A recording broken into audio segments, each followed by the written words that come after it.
इस कार्यक्रम के पुण्यार्जक थे माता श्री सुशीलाबाई जैन ललितपुर वाले, श्रीमती मीना अनिल कुमार जैन VSR, श्री विद्यासागर रोडवेज नागपुर, पुत्री एवं दामाद श्रीमती सोनिया श्री आदेश कुमार जी, पौत्र रेहान मास्टर युवान जैन सिंगापुर, श्रीमती स्वाति पीयूष जैन, मास्टर दर्श जैन, मास्टर गर्व जैन BSR, श्री विद्यासागर रोडवेज परिवार नागपुर, सौभाग्यवती किरण कमल कुमार जैन दिल्ली, सौभाग्यवती शिमला राजेंद्र कुमार जी घनसौर, सौभाग्यवती Mukta Ajay Jain dream soapy BSR, Shri Vidyasagar roadways Nagpur. Shri Arvind Raja, Shrimati Sunita Jain, पुत्री कृति जैन, पुत्र पुत्रवधू अंकित अनामिका जैन, पौत्र वीरम जैन, पुत्र पुत्रवधू राहुल तनु जैन, पौत्री अमीषा जैन, राजा परिवार जबलपुर मध्य प्रदेश।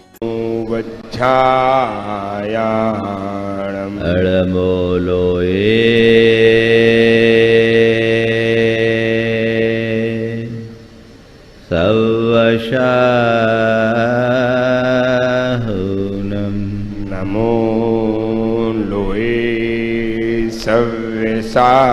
सव्यसाहुणम् एषो पंचेण मोयारो एषो पंचेण मोयारो सर्वपावपणाशिनो सर्वपावपणाशिनो मङ्गलालं च सर्वेशिं मङ्गलां च सर्वेशिं पढ़े मम होय मंगलम परमं होय मंगलम। जय बोलो देवादिदेव 1008 श्री भगवान महावीर स्वामी की जय जय जय। अहिंसा परमो धर्म की जय जय जय। परम पूज आचार्य गुरुवर श्री विद्यासागर जी महाराज की जय जय जय। देवादिदेव 1008 श्री पार्श्वनाथ भगवान की जय जय जय। परम पूज्य महामना मणिराज प्रमासागर जी महाराज की जय जय जय। परम पूज्य सागर जी महाराज की जय। आज का दिन हमारी संस्कृति का बड़ा महत्वपूर्ण दिन है। आज पार्श्वनाथ भगवान को निर्वाण की उपलब्धि हुई। पार्श्वनाथ भगवान ने आज निर्वाण पाया और आज हम सबको पार्श्वनाथ भगवान के जीवन के संदर्भ में कुछ विचार करने का अवसर है। पार्श्वनाथ भगवान को निर्वाण हुआ, पर वो निर्वाण कैसे हुआ? उन्होंने अपने जीवन को निर्मल और स्वच्छ बनाया। परिणाम स्वरूप वो निर्वाणोपलब्धि को प्राप्त किए। पार्श्वनाथ भगवान के जीवन चरित्र को हम जब पलटकर देखते हैं तो दो मुख्य बातें उभर कर आती हैं कि पार्श्वनाथ भगवान ने सहन किया और पार्श्वनाथ भगवान ने क्षमा किया। दूसरी ओर जब हम कमठ के जीव को देखते हैं तो कमठ के अंदर हमें दो बातें दिखती है, प्रतिशोध और प्रतिक्रिया। पार्श्वनाथ भगवान के जीवन में दो बातें, क्षमा और सहनशीलता, और कमठ के अंदर की दो बातें, प्रतिशोध और प्रतिक्रिया। मन में जब प्रतिशोध की ज्वाला जगती है तो मनुष्य खुद उसकी आग में भस्म हो जाता है। यदि हम 10 भवों के पूरे चरित्र चित्रण को अपने सामने रखकर देखें तो ये बात भली भांति समझ में आती है कि कमठ ने भव में भगवान पार्श्वनाथ पर उपसर्ग किया, अपने अंदर प्रतिशोध की भावना जगाई और उसने अपना ही नुकसान किया। मन में जब भी प्रतिशोध का भाव होता है तो अंतर से नकारात्मक प्रतिक्रियाएं होती हैं। कमठ ने यही किया। मरुभूति से लेकर काल संवर देव तक संयोग कुछ ऐसा बना कि हर भाव में कमठ पार्श्वनाथ भगवान के ऊपर उपसर्ग किया, लेकिन उसका हर उपसर्ग भगवान पार्श्वनाथ के उत्कर्ष का कारण बना। इधर पतन इधर उत्थान, दोनों साथ साथ चलता दिखा। कभी आपने सोचा कैसा ये प्रसंग है?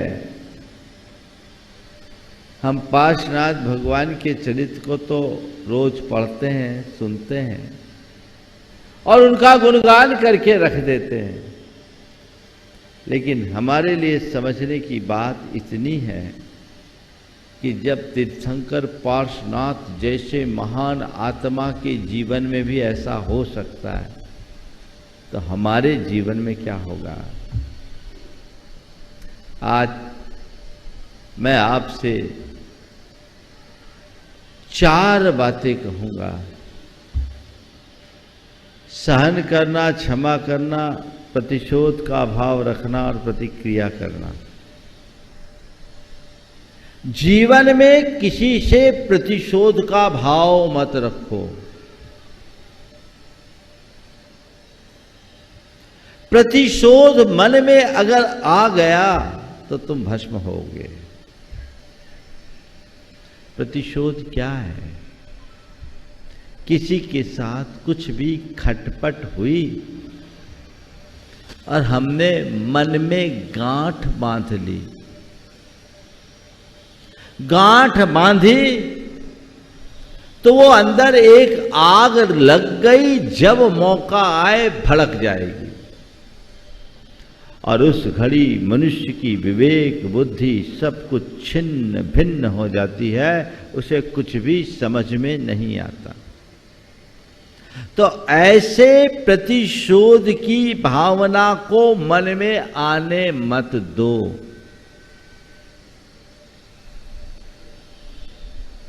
आचार्य श्री का एक हाइकू है,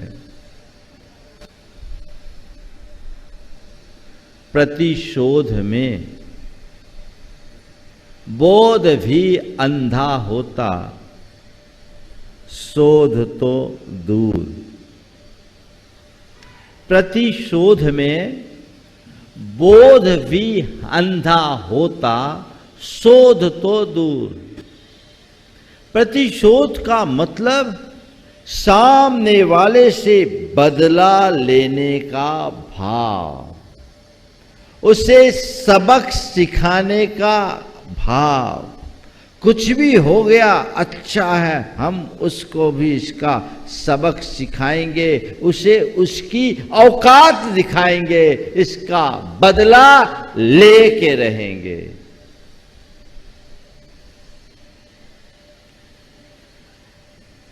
कहते ये रास्ता कतई ठीक नहीं। कमठ ने 10 भवों तक बदला लिया पर क्या पाया? केवल और केवल खोया। और पार्श्वनाथ भगवान ने 10 भव तक सहन किया, क्या पाया? हर भव में अपने आप को ऊंचा उठाया। तो प्रतिशोध से बचना है तो क्षमा रखो। क्षमा का भाव अपने हृदय में रखो। तुम्हारे हृदय में क्षमा का भाव जितना प्रबल होगा, तुम्हारा जीवन उतना उन्नत होगा।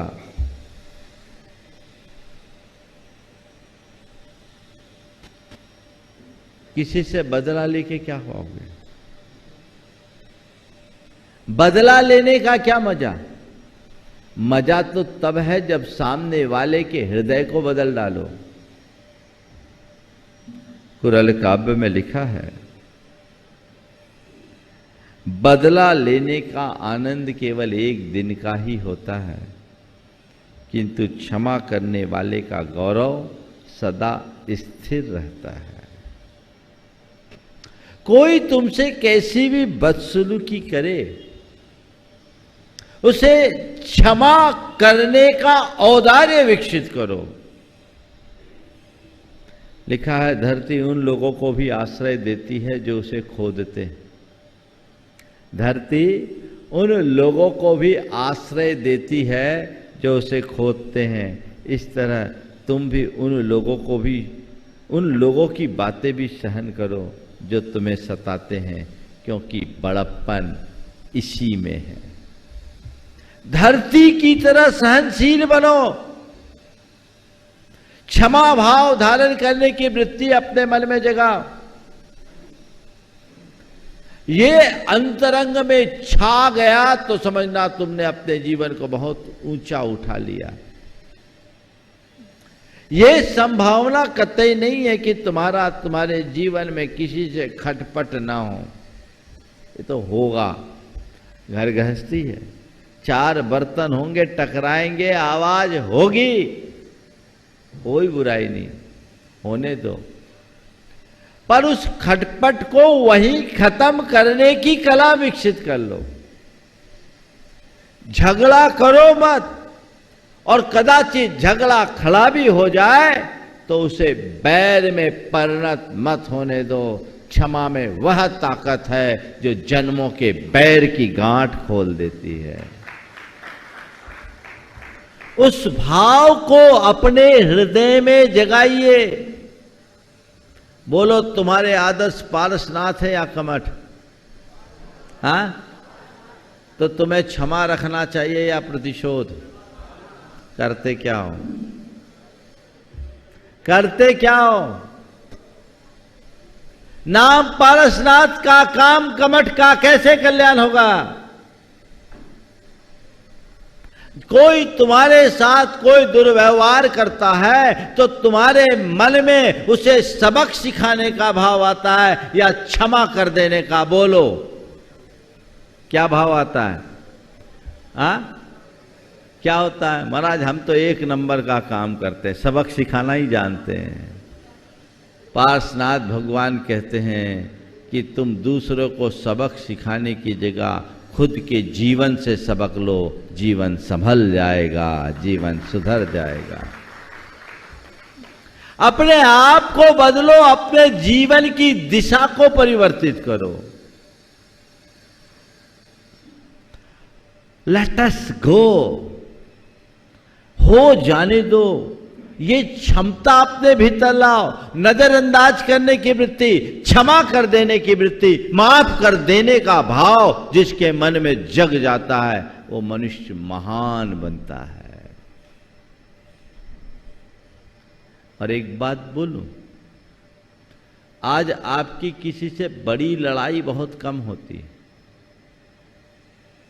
क्यों? सब अपने अपने काम में, और आप लोगों के ऐसे संस्कार भी नहीं किसी से लड़ाई झगड़ा करो, कोई रंगदारी करो, गुंडागर्दी करो। ये सब तो आप लोगों का काम नहीं। सब इंसान के रूप में गिने जाते हो और धर्मी हो। आपकी खटपट किससे? अपनों से। पति पत्नी के बीच खटपट, पिता पुत्र के बीच खटपट, भाई भाई के बीच खटपट, देवरानी जेठानी के बीच खटपट, ननद भौजाई के बीच खटपट, अड़ोसी पड़ोसी के बीच खटपट। यही ना? किन बातों को लेकर? कोई बड़ा इशू बड़ा नहीं, मुद्दा बड़ा बना लेते आप। छोटी छोटी बातों में बड़े बड़े बखेड़े खड़ा करते हो आप। करते हो कि नहीं? यदि उस घड़ी पारसनाथ भगवान की छवि सामने आ जाए और मन में भाव ये आए मेरे आदर्श तो प्रभु पारस हैं, तो बात कुछ होगा। नहीं भैया माफ करना, क्षमा करो, मुझसे गलती हो गई। अरे महाराज हम क्यों गलती मांगे, हम गलती मानेंगे तो हम छोटे नहीं हो जाएंगे। ध्यान रखना, गलती करने के बाद यदि गलती ना मानो तो छोटे बनो या ना बनो, खोटे जरूर बनोगे। और आज लोग खोटा बनने के लिए तैयार है, छोटा बनने के लिए राजी नहीं। संत कहते छोटा भले बन जाओ, खोटा कभी मत बनो, क्योंकि उससे जीवन का मजा खट्टा हो जाएगा। खुद आगे होकर के क्षमा मांगो, और कोई तुम्हारे साथ गलत कर दे उसको क्षमा करने का बड़प्पन दिखाओ। ठीक है माफ किया, चलो। ये है भगवान पार्श्वनाथ का आदर्श। रखते हो अपने अंदर। कई लोग तो कहते हैं हम तो उसको कभी माफ नहीं करेंगे। मैं एक स्थान पर था, दो सगे भाई और दोनों समाज के मुखिया, उस समाज के दो दलों के नेता, पक्ष और विपक्ष, धार्मिक थे, लेकिन दोनों में जबरदस्त कटुता, भयानक कटुता, मन में गांठ। जब मेरा प्रवास हुआ तो लोगों ने कहा महाराज ये दोनों बहुत समर्थ लोग हैं, समाज के लिए करते भी हैं, पर जिस दिन ये दोनों एक हो जाएंगे उस दिन महाराज समाज की रौनक बढ़ जाएगी। मैं पहुंचा था। मैंने कहा देखता हूं, समझता हूं, सही समय पर ऑपरेशन करूंगा, अगर होना होगा तो हो जाएगा। एक रोज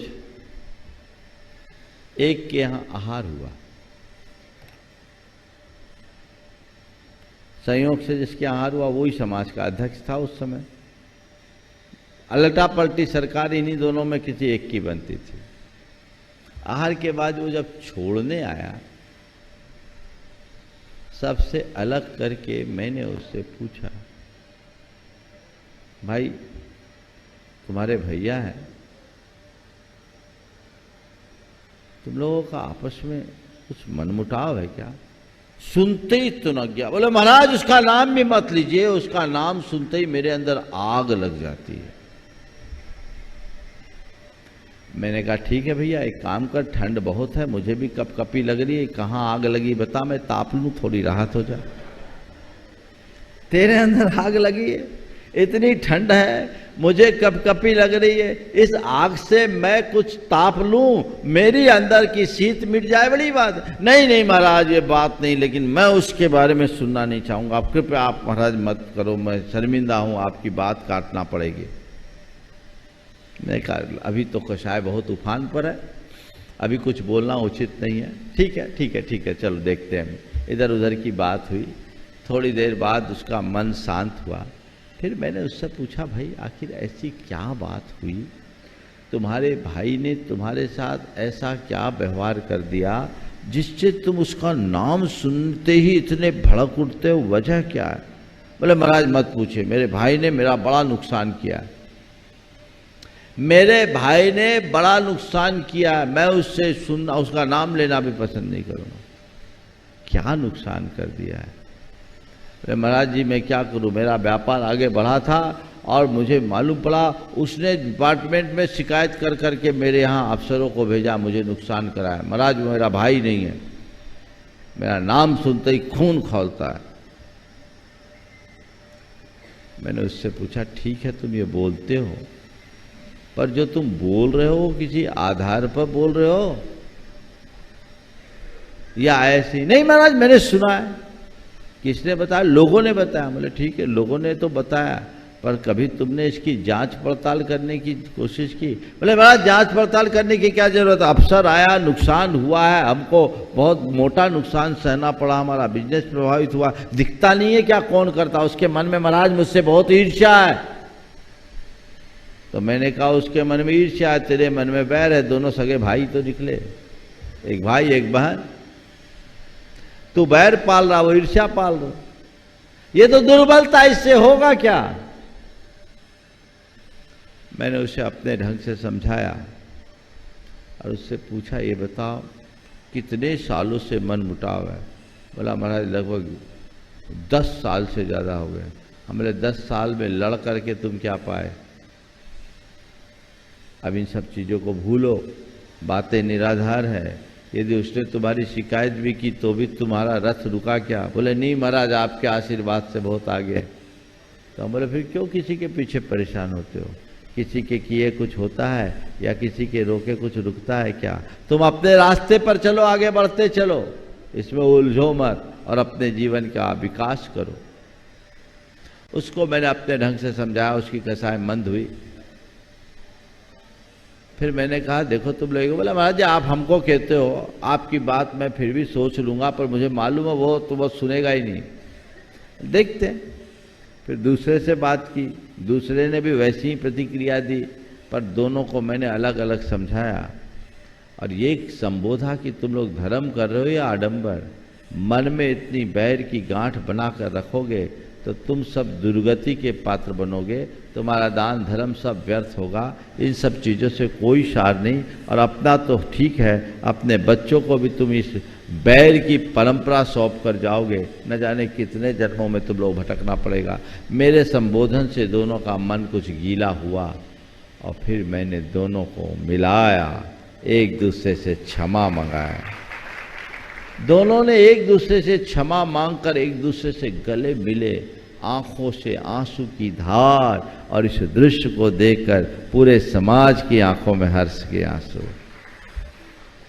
एक पल के क्षमा भाव को धारते ही 10 वर्ष का बैर मिट गया। क्षमा रखोगे तो नया बैर नहीं बनेगा, और क्षमा कर दोगे तो कैसी भी बैर है गांठ खुलेगी। ये सूत्र रखो। पारसनाथ भगवान के अनुयायी हो ना, बोलो तो क्या करना है? क्षमा या प्रतिशोध? ठीक है। अब दूसरा, प्रतिक्रिया और सहनशीलता। पारसनाथ भगवान पर इतने उपसर्ग हुए, उनने क्या किया? रोया, गाया, आरजू मिन्नत की। क्या किया? क्या किया? क्षमता से सहन किया। क्या किया? क्षमता से सहन किया। तुम्हारे जीवन में जो भी दुस्संयोग घटे, क्षमता से सहन करना सीखो। प्रतिक्रिया मत करो। प्रतिक्रिया करोगे तो कमठ बन जाओगे। सहन करोगे तभी पारसनाथ बन सकोगे। जितना बने सहन करो, चाहे जैसी विपत्ति हो, चाहे जैसी बीमारी हो, चाहे जैसा वियोग हो, या चाहे जैसी विसंगति भी क्यों ना हो। क्या करना है? सहन करना है। ये कर्म का योग है। कर्म किसी को नहीं छोड़ता। जब पारसनाथ भगवान नहीं बच सके तो हम तुम साधारण प्राणी किस खेत की मूली हैं? है क्या? कहां लगेंगे उनके आगे?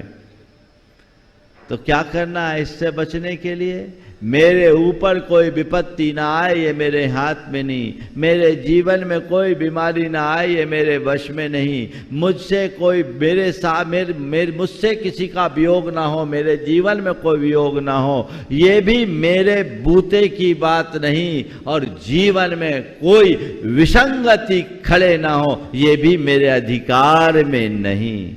लेकिन चाहे जैसी विपत्ति, चाहे जैसी बीमारी, चाहे जैसा वियोग और चाहे जैसी विसंगति हो, मैं उसमें अपने आप को स्थिर बनाए रखूं, ये तो मेरे हाथ में है ना, है कि नहीं? तो क्या करना है? जो तुम्हारे हाथ में उसको देखना, या जो तुम्हारे नियंत्रण से बाहर उसके पीछे परेशान होना? क्या करना? जो मेरे हाथ में है उसे देखना। अभी तक क्या करते हो?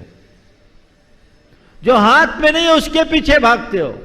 उधर भागना बंद करो, उधर देखो जो तुम्हारा है, तुम्हारे पास है, तुम्हारे नियंत्रण में। पारसनाथ भगवान ने तो यही किया, हर भाव में क्षमता रखी। उन जैसी क्षमता हम थोड़ा पाले? दुख शोक संताप अपने आप भाग जाएंगे। थोड़ा सोचो, तुम्हें कुछ होता है तुम तो पहुंच जाते हो पारसनाथ भगवान के पास, तुमसे लागी लगन ले लो, इतनी शरण पारस प्यारा, मेटो मेटो जी संकट हमारा। पारसनाथ भगवान भी सोचते हो कैसा भगत होगा। पारसनाथ भगवान ने किससे गुहार लगाई? उन्होंने किसी से निवेदन किया कि मेटो मेटो जी संकट?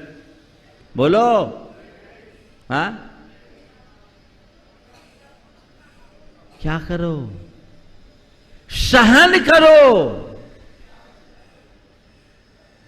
विपत्ति आई है कर्मोदय मानो, और ये मानो ये मेरे जीवन में जो विपत्ति है समस्या नहीं, मेरे लिए एक कर्म काटने का एक अवसर है। इसे मैं एक तपस्या के रूप में देखूंगा।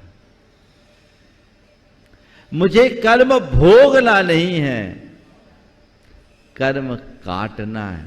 क्या करना है? कर्म काटना है। कर्म को भोगने में और कर्म को काटने में बुनियादी अंतर है।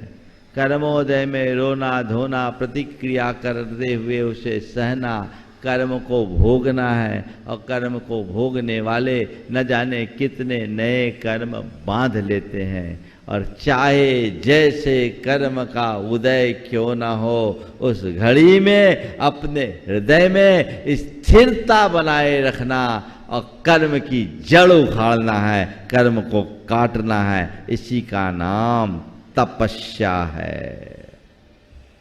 चाहे जैसी समस्या हो, मन में समता रख लो, तुम्हारी समस्या ही तपस्या हो जाएगी।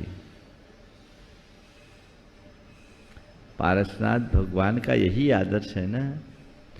सूत्र अपने हृदय अंकित कर लो, मुझे मेरे दुखों को सहना है, कहना नहीं। गुरुदेव का बहुत अच्छा हाइकू है। सहो न कहो, आपे में रहो।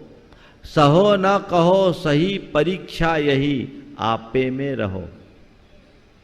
सहो न कहो, सही परीक्षा यही, आपे में रहो।